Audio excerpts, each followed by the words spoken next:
Hello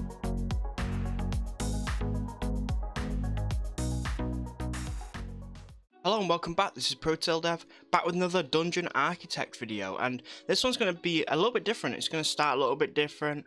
So what I'm going to be showing here is my to-do list for Dungeon Architect. It's essentially everything that I've planned up and like everything I've worked on in the game. So the way this works is I've got pretty much every system in the game, that's the overseer world, and then everything else that's related to the dungeon. And the first section that I have is functional. I'm explaining this because I actually had a friend of mine who wanted to know how I'm tracking this.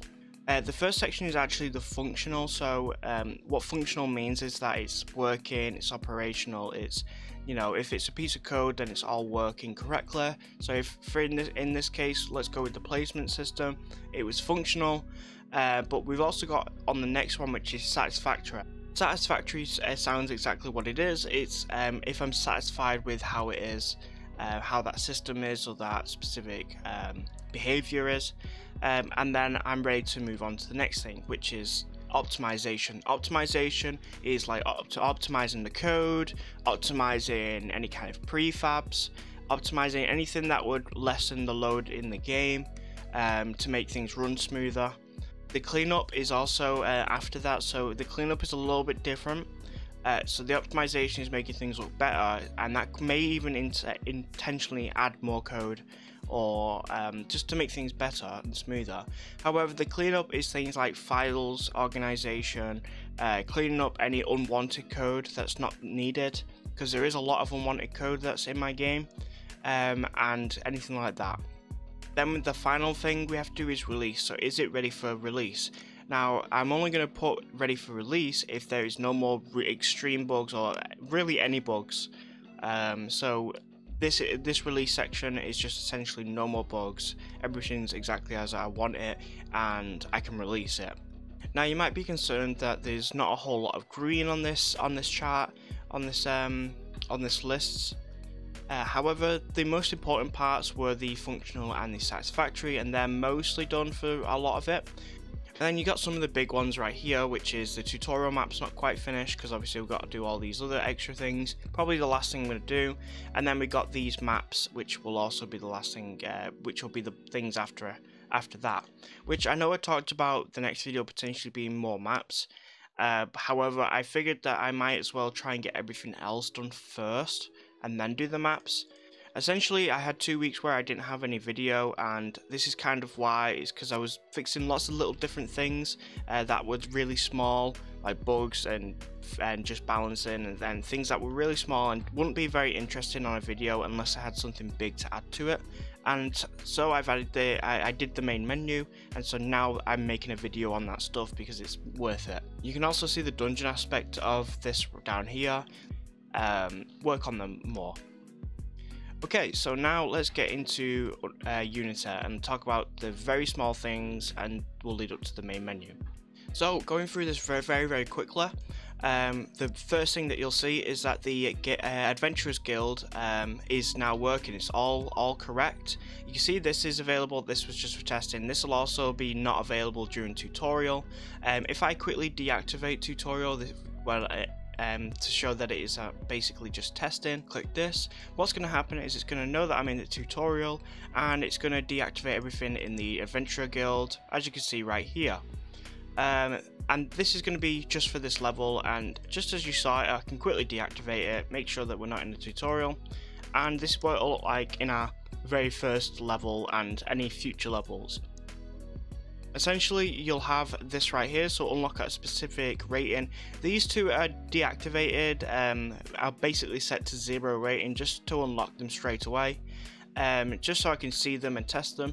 Essentially, we got 3 dungeons. We got this dungeon right here, and that's available, and we've got this right here, which is an expansion, which is also new. And these are all working now. Before they weren't saving correctly, now they're all, specifically down here, these weren't saving correctly, now they are. And as I quickly just mentioned then, we also have a third dungeon. They now specifically have a associated difficulty with them, that's related to the easy, medium and hard. and this is just to make it so that it's more useful to go for the higher rated unlock, as opposed to staying low rated just to be able to do every dungeon that's available. Now you're going to have to unlock the later ratings in order to do harder dungeons. The next thing to talk about is that when you get the score up for completing a dungeon or dying, what will happen is that it will disable any spawners and it will kill any monsters that are currently alive. The reason for this is because we want to make sure that there's no attacks going on while we're in the lift, and also checking our score. Another thing to mention is what you can see right here. There is actually a escape timer that is available as well. So this will turn up when you've got 30 seconds to wait for escape. This will slowly count down until it's available, and then it'll tell you when it's leaving. And this just gives the player an idea of when to quickly try and escape. Another thing is that when a monster spawns, they now have an additional extra timer that's randomized, that's applied to their timer. The reason I've done that is so that monsters don't all spawn at the same time. They're all slightly different, and this gives the game a bit of time to catch up, as opposed to before, which is they all spawn at the same time and it caused like a bit of a lag spike. The next thing is that the lighting has been finished for a lot of the dungeon stuff. There's actually been a lot of lighting changes and a lot more bloom and things, but as you can see, there's a little bit of lighting in here. You can see if I were to go and activate a different area, just activate this, you can see there's a lot more glow to it, there's a lot more lighting related to it, and it's the same thing for all the others as well, so there's a lot more lighting. And then if I were to activate the water one, you can see it's a lot more glower, it's a lot more blue, it has a lot more shine to it. There's also been changes to the post-processing in terms of lighting and effects.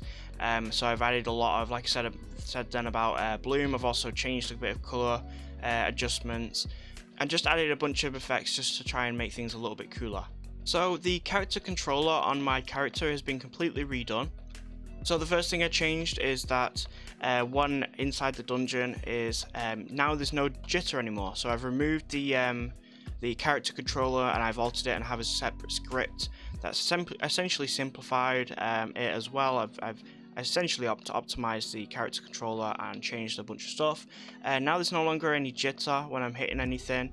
There's no longer any problems, it's just smooth. So the next thing I want to show is that while I'm in the testing zone, I can now use our stamina. So essentially if I jump, I use all of our stamina and it gets set to 0 no matter what. So if I just get away from this guy, so if I now jump, you can see it gets set to 0. Now if I were to click run, you can also see that our stamina goes down slowly until it hits 0. Once it hits 0, our speed gets reduced by essentially half the normal walk speed because we're tired. If I let go and get our stamina back, we can now run again. Oh, I've also made it so that stamina regens a little bit slower. It was still really quick before. Another thing is that inside the ruins that you just saw, the lighting, it glows a lot more in terms of the intensity and range of the lights. I did talk about their bloom and their lighting in general, but that's just a quick mention there on top of that. So the next thing is that knocking over enemies is now fixed. You can't knock over enemies anymore. Another thing that happens now is that monsters have an effect on them when they take damage.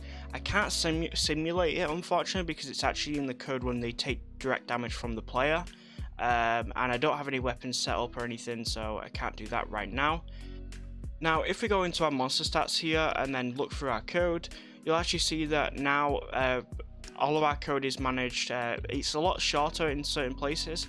You can see right here that some of the effects right here are a lot shorter than they originally were a couple videos ago. That's essentially because we're handling a little bit of it outside of this code right here. So if you look right here in the very start, it's basically considering the difficulty, essentially the gold and the level are calculated then. Instead of the level going all the way to 500 on the hardest one, it's now 150 and the lowest is 10. The reason is because if I had it at 0 and they got 1, their stats were so low that any hit or any effect by the player killed them instantly. It just wasn't really a fight. So that's now 10, the minimum of the level. However, if we had it at 500, the health was insane for some of the monsters. And so what I've done here is I've lowered it to 150 level, and I've also lowered the multiplication that happens during their specific class. The next thing is that the forest is working now. Before it was a little bit buggy and it wasn't working correctly. Now essentially what happens is that it finds a specific scenery based on the level. But there you go, we got a forest fire level 1, and essentially a forest fire will start somewhere around the map. As you can see right here, there's a forest fire.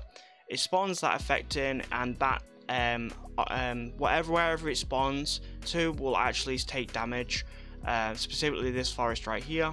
And then when it's finally up, if there's no water available to put it out, it'll essentially burn down and get destroyed. To avoid this, if the water is high enough, what it'll do is it'll take water from it. I believe it's 5 water it'll take, and that'll stop the fire completely. And a quick mention that the anti-production disaster now has signs on buildings when the disaster is activated. And also unhappiness particles will appear on NPCs during the unrest disaster. So the next thing I want to mention is that inside these dungeons we now have ambient sound to kind of match the individual dungeons, so each one has their own specific sounds. So if I quickly go into here and I've turned the turned off mute for audio, once you go into it, it'll match the specific arena that we're in. So right now it's lava, so you're going to hear some lava sounds, hopefully.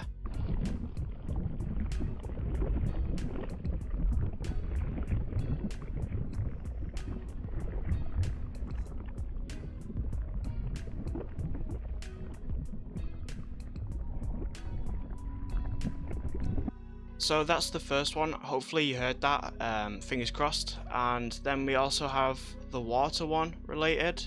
So if I just activate that, we're just going to use the same dungeon because that's what I've been using for testing.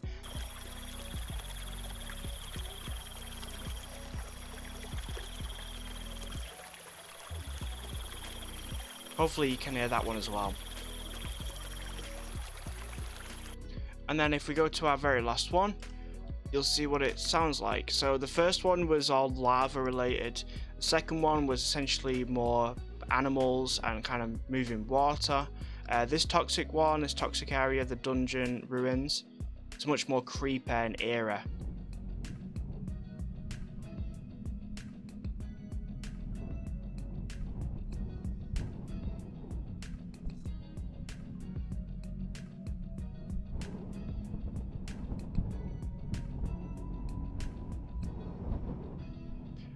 Okay, so that's the sound. The next thing to mention is that the environment now has effects when you run into them. So if you run into the lava, you'll get fatigue damage. If you run into the acid like toxin, you'll become exhausted and take some fatigue damage. If you run into lava, you'll get burn damage, and if you run into the water, you'll get poisoned. So those status effects are now part of the environment, part of environmental damage. Another thing is that when you complete a dungeon, character XP now transfers correctly from the dungeon to the island. Before it wasn't, now it's working.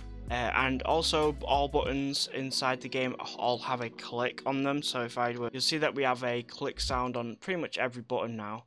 And we have got the same on all of the other levels as well. The click sound is there. Another thing is that all of the monsters have a small chance to apply their specific status effect that they have from the dungeon. So burning status effect can be applied to the player from a fire specific monster, but it's only a 5% chance on damage. I think it adds a little bit more priority to specific monsters and getting out of AoEs that are on the ground, since they have a higher chance of really doing overall damage on a longer period than something that's instant. Now the next thing to show right here is the reason I've recorded this video, because it's the next big thing that I've done.